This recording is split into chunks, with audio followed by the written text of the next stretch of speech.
Good morning, ma'am.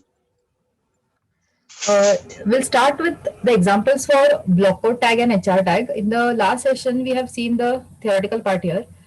I hope you remember the block code tag is used for quoting, like you have copied a certain part of the text from the URL for like that is a particular website, and that URL you want to specify. That URL you can specify in this attribute called as site, but this URL is not going to be visible on the browser. The only thing is when you use a block code tag, your text will look indented. It will provide an indentation for that particular text which you have put in this block code tag.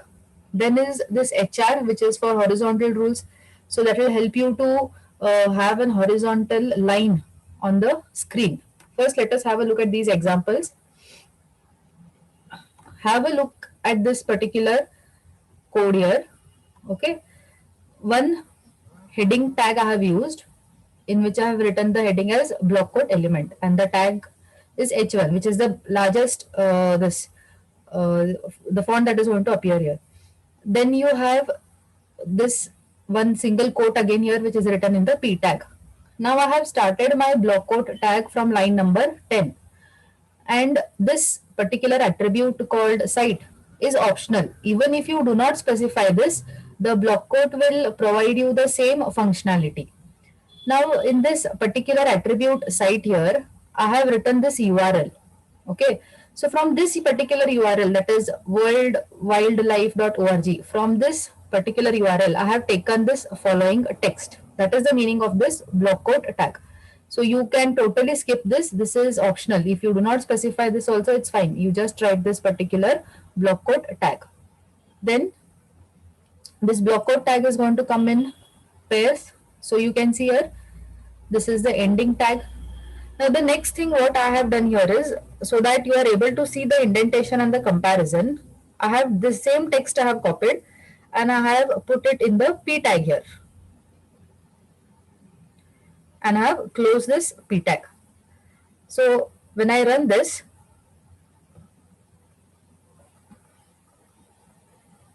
so this is how the text, this is the first text which is appearing in your block quote tag. So you can see the indentation here from the left side. It is like for paragraph, usually when you write, you leave a little blank space or a tab from your left side margin. So that like a left margin that is left here. So this, the same text this is which is written in the P tag. So you can see here there is no indentation provided or there is no margin left. So this is how the block quote element or the block quote tag will work, will provide you a little indentation. So if you observe here, that site part, the attribute site and the URL name that I had mentioned is not visible here anywhere on the browser. So you can skip it or you can mention it so that it is visible in the code. The next thing is, let me add an HR, the division tag here.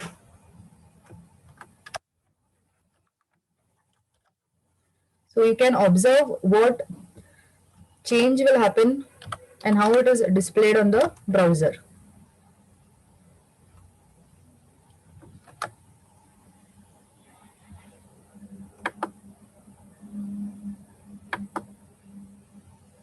So you see here you're getting a horizontal line. This thin line you can see above this indented code, that is due to the HR tag. Next thing, you tell me what if I need to add a horizontal line here after this para, no? After this block code tag, after this globally, below, between these two paras, I require a horizontal line. So where do I write the tag here? Let us try writing it here before this P tag. Let us see if it works. We'll add a tag, HR tag here, a horizontal line, and one more, we'll end it here, the ending tag of that HR. Save this. See, you are able to see this line again. So like this, if you want to separate your code or you want like separate your code that is visible on the browser, so you can make use of the HR tag. Okay, so there's a doubt here. Natasha is asking, why do we make use of this site tag if it is not visible on the browser. So when you are developing the code, right? Like, it is not always fixed that only one person in a company is going to develop the entire website. There are many people who are in parts trying to develop that particular website. So if at all for the reference I have to write it, or like how you write comments, it will only help for the readability. So any person who is trying to go through this web page at the back end, at the coding side, so he will get to know from where this particular text reference has been taken by looking at this particular site. If I click on this, it will open the link. The only thing is it won't be displayed on your browser. So that is the purpose of using this site attribute in the block code tag. So this is about block code and the HR. Next, we'll move ahead to this abbreviations. Let us redo this example.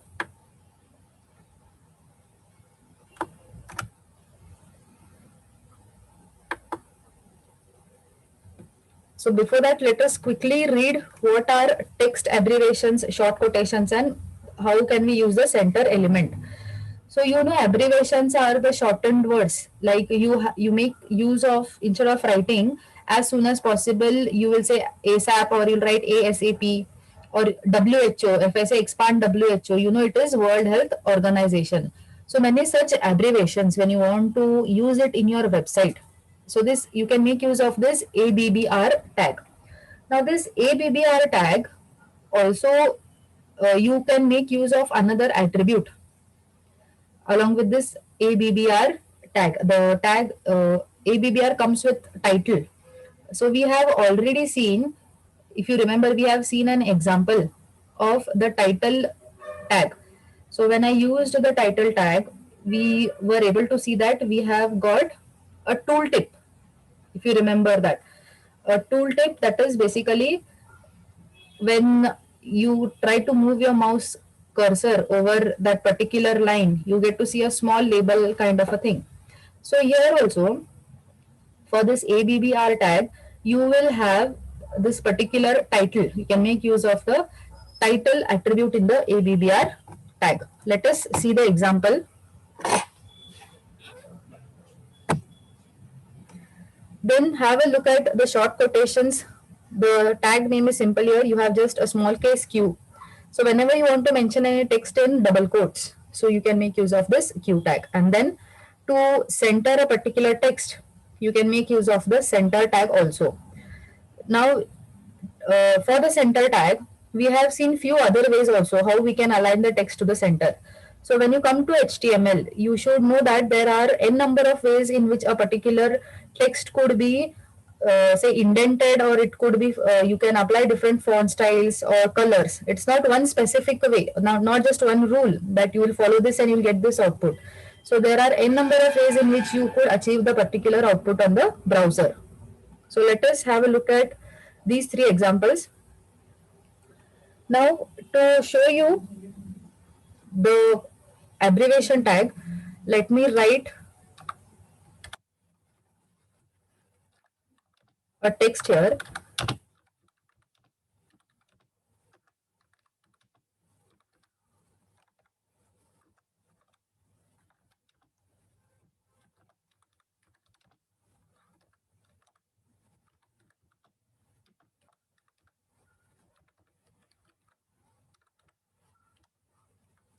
This is the text. Now, this WHO is an abbreviation. So for this word, I need to apply that ABBR tag, because when the cursor is placed on this WHO, the small tooltip will open up. So we will start from here. We'll write ABBR. Then let us specify the attribute title. Now, in within these double quotes, okay, we need to specify what tooltip should appear when you click on this. So let me have the same one here. I'll paste this same full form.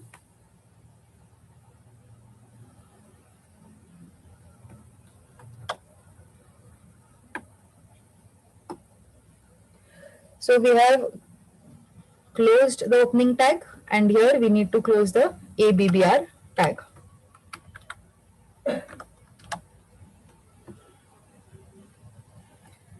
We'll save this. Let us check the output. So have a look here. You are getting dotted lines, right? You're getting it from WHO, and it is ending up till this OR organization, the entire part. Now you can see a tool, you just saw a tooltip here. Now what I want is, instead of having this dotted lines which indicates that it is the ABBR tag is used. So this is a tooltip that we're getting. I need this particular dotted line to come only up till this end of O, only for WHO. So you tell me, where should I end my ABBR tag here? Have a look at the line where I have written the opened the ABBR tag and where I have ended it. So this is the abbreviation. So I need to end it here and not here. So you could see the line there. So if I end it here, now let us save this. We'll go back and refresh. So now you see you are getting that dotted line only for the abbreviation, and this is a tooltip that we are getting. We can add another line.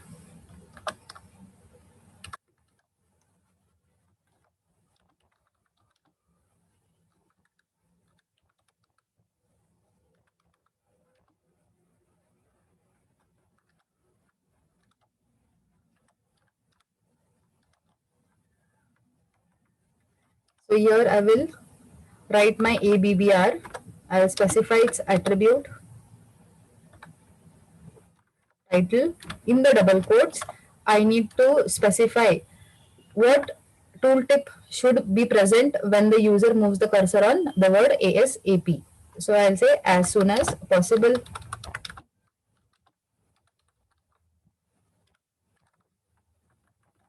And I'll close this, the main ABBR tag here. Save, and let us have a look at the output. So again, this is a tooltip, and that is the word that the abbreviation of that word ASAP is going to be displayed in the tooltip. Then next we have the center tag.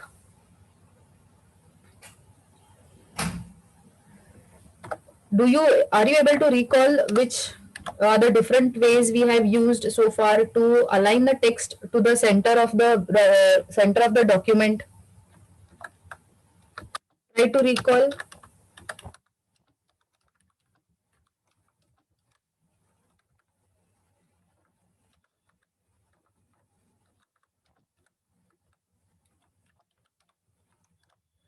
So I have just written a simple text here in the p tag. I'm refreshing the browser. So have a look where the content is getting displayed. It is towards the aligning from starting from the left hand side. Now inside my p tag, or even you can write it outside. Okay, I will start with center. The tag name is center, and we will close it here. See, you need to observe the spelling of center here from the that UK English and the Indian English. If you write CENTRE, it may not work. So you'll have to write CENTER. Let's go back and we will refresh this. So you see here, you are able to see the text has moved towards the center of the browser.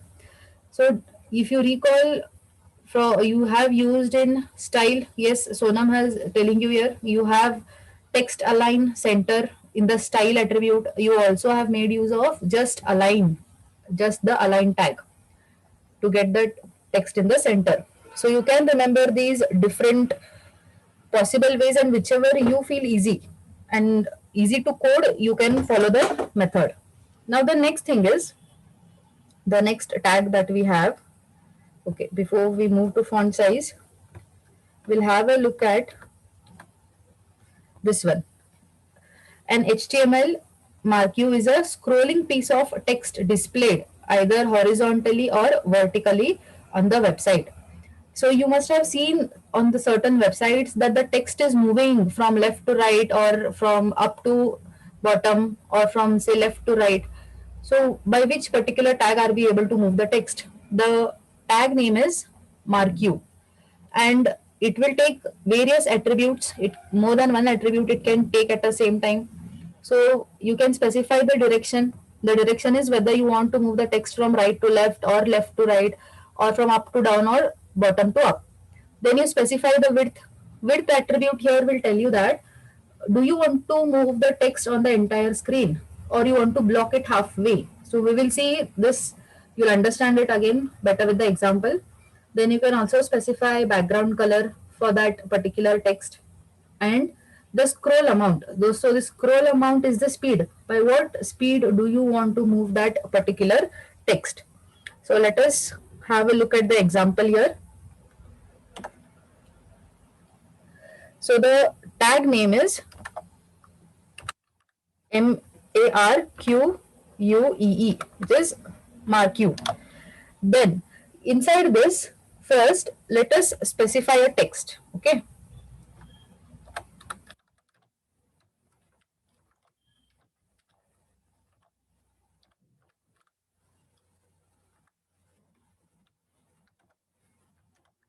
I've not specified any attribute set. Let us see if only specifying the tag name itself is enough. Let us refresh. So you can see here the text is moving or it is starting from the right end of the browser and it is going towards the left side. Now let us go back.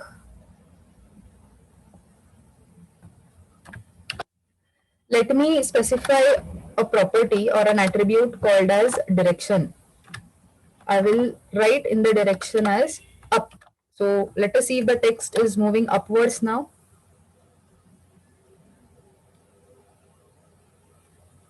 Observe here, you are able to see it is moving upwards, right? Since it is made up of only two words, you will feel that this entire thing, there is no effect. Only in this particular, this portion, the left hand side, you are able to see the text. Let us go back now.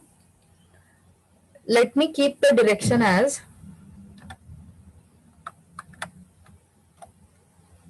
left. Will by def, okay, let us keep it towards the right hand side. Let us add another property and we will say width, and let me specify the width to be 50% of the screen.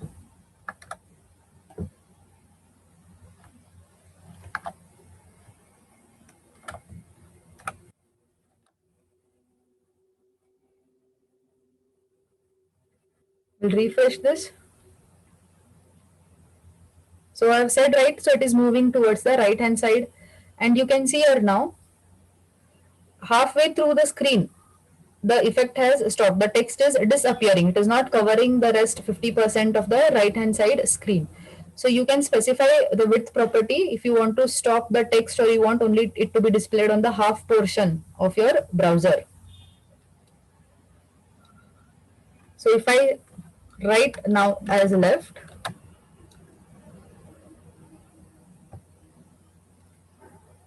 so you see how the text is getting displayed.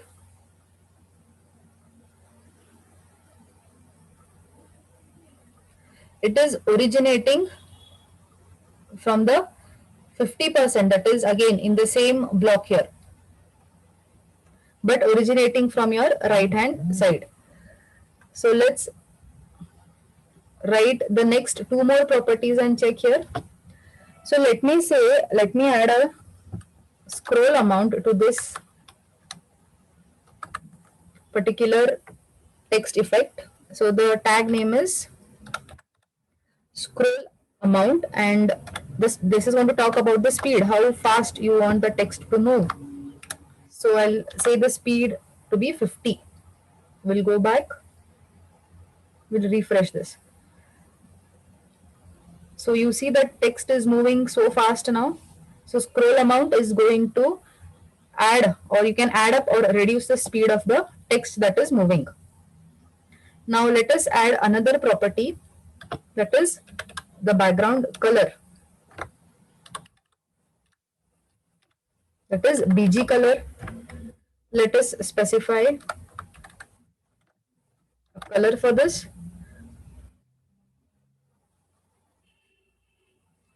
So this is the background that you're getting. Now since I've specified only 50%, it will occupy 50% of this screen. Let us go back. So we have covered these 4 tags here. Now the next thing is about the font tags, or the font, you can say the font properties. They talk about here specifically. You can have the font size, the font tag with the size attribute. You can have it to increase or decrease your font size. So you have seen another method. If you recall, in the style we have made use of the font size, and you can specify there also in terms of pixels or percentage. So another way is to specify in terms of this particular font tag. The property is size. So in double quotes, you can specify the values ranging from 1 to 7. Okay, if you go beyond 7, the last effect that you can see is for the size 7. So even if you write here 8, 9, 10, or 18, 20, you will see the same effect for the last one. On the 7th is the last one, so you'll get to see the same effect for that particular size also if you go beyond the 7 size. So this is the text that I have displayed here in this tag. This is the closing angular bracket for the opening tag, and here is the closing tag for this. So this also comes in pair. Then I have made use of a BR tag so that each of these lines are displayed on separate lines. This works like the /n or the line break. Then you have another property for the font, that is font face. So face is what here? Face is basically talking about the different font styles. In MS Word, you usually call it as the font styles.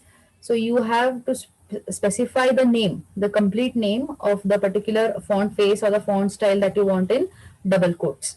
And then again, this particular font tag will also have the closing tag. It is going to come again in pair here. Again, I have made use of a BR to take it on the next line. Now you observe the last one here, this one. Okay, in this particular font face, instead of just specifying one font, I have specified 3 here, which are separated by commas. So these 3, that is Lucida Calligraphy, Comic Sans MS, Lucida Console, you can see here they are 3. Why I have a specified 3 here? That is when you run on browsers.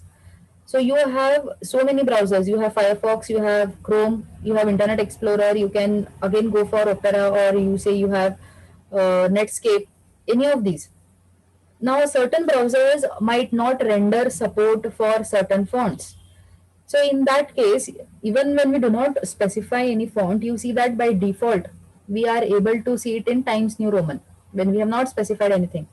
But when I try to specify like this multiple font faces, the first priority is given to the first one here. So it will see that if this font is supported by your browser, the text is displayed in this font. If not, it will go for the second one. Even if this second one is not there, it will go for the third one. So that is why you can specify more than one fonts, so that your browser will check if a particular font is not present. It will choose from one of these options provided. And if none of them are there, it will go for the default, that is Times New Roman. Then I have specified the next another property here, that is color, font color. So you have 2 ways. You can specify the hexadecimal value of that font color. So for this, you can look up on the Google. You can check here.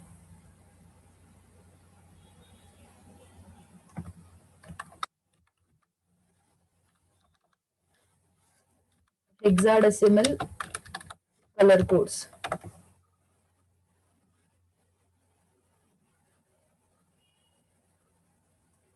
So from this color picker, wherever you point, wherever you select, you will be able to get its particular hexadecimal color code. Remember that hexadecimal color code always have to start with the hash tag. Now again, there are various ways you can also specify in terms of RGB color combination here. So we will study this. Now we are trying to specify here in terms of this particular hexadecimal code, or in the name of the solid color. You can also specify directly the solid color name. So whichever you are aware of, you can write. Both the ways are valid. And again, you close this particular tag here. So three properties for the font currently. We have seen size, we have seen font face, and then we have seen the font color. Let us check how the output looks. So you can see here, font size 1 is the minimum size that a font can take, and font size 7, the numeric 7 which is specified in double quotes, is the largest size that a font can take. These are the different fonts that we specified, and for this statement we have specified 3 fonts. So any one from the 3 fonts it is going to take, probably the first one whenever the browser is supporting. So here we have specified the font color in the hexadecimal form, and here we have specified it in the solid name by giving a solid name for this particular font color. Next, we have the image tag. We'll just cover the basics today for this image tag. Okay, so the tag name is image, IMG. We'll have a look at the PPT here. So this is the tag, that is IMG. Now this is used to insert images in your web pages. The images can be in JPEG format, JPG format, PNG format.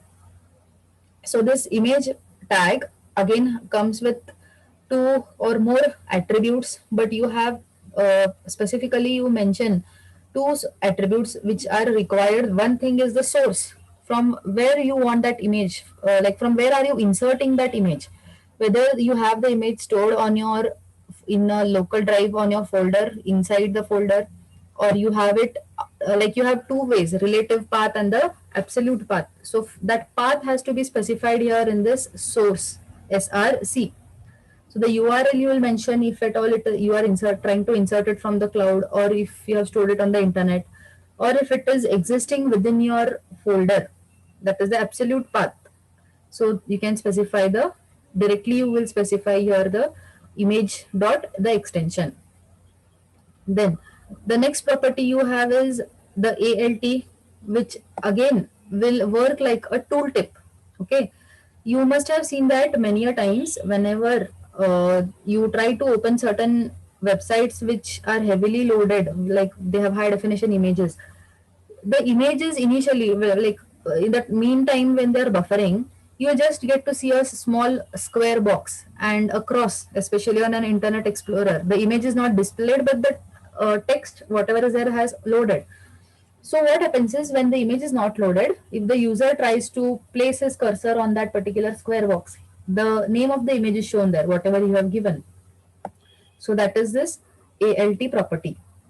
Then you can also specify for the image the width, what is the width and height that has to be set for that particular image, whether you want it to be displayed only at the corners, or you want to specify, take it the entire, it should be displayed on the entire browser, cover up the entire screen. So that you can specify in width and height. Then you can also give a border to your image. So even you can specify that particular property. So we shall see the examples for this in the next session.